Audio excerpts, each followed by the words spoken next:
Barbara O'Connell, Wilton United, i Gundy Chorkee.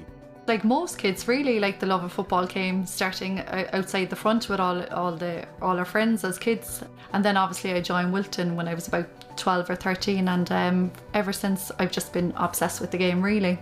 Barbara is obsessed with football.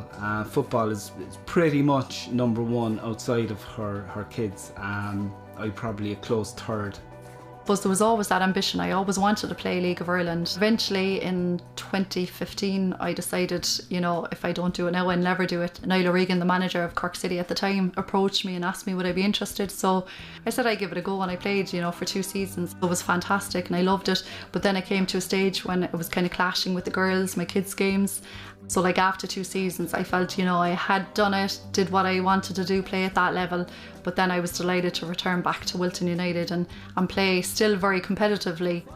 Yeah, Jessie and Alex, they both play senior with Cork City now in the National League, and they love it. You know, they're on the pitch together. I'm sure they kill each other on the pitch as much as they do off the pitch, but it's brilliant.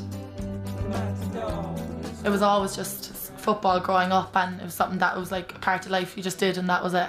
Like, I know how important sport is to people's lives, and especially I know how important it is to my mom, because like when my dad passed away, the only time she actually leaves the house is to go watch me and the kids playing.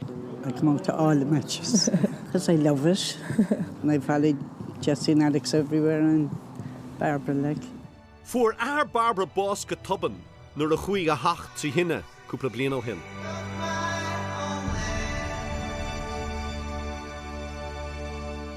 My dad was a huge supporter of us. He was always proud if there was ever a write-up or anything, you know, he'd always ask about it. There was always pictures put up on the fridge. He'd always read the Echo, and he'd keep telling me you're on the Echo today, but I was trying to let him know I work for the Echo, so I'm always going to be on the Echo. Jessie was in, she was playing a big game. It was like the 22nd of May, my dad passed away on the 6th. And I remember it was a huge game and we all went, and my mum came out for it. She won the game, and it was just the whole emotions from the whole family. Just, you know, it was a brilliant day, and like we just needed it so badly. From then, I suppose we really saw how important sport was, just for all of us. You're going out, and for that 90 minutes you're just forgetting everything that happens. We deserve to see people like Barbara and others, I'm sure, on the Underdogs, you know, that aren't in the limelight at the moment properly, you know, but they had their role to play in women's football over the last couple of years. You know, to be honest, I never let age bother me. Do you know, anyone that knows me will always say, oh, she'll play forever, and I probably will till I physically can't.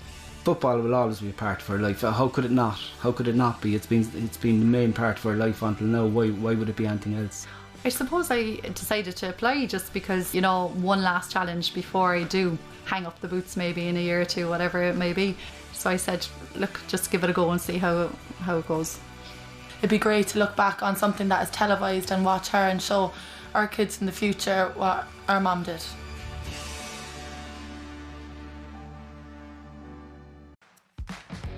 Underdogs, a go forward le Airgrid.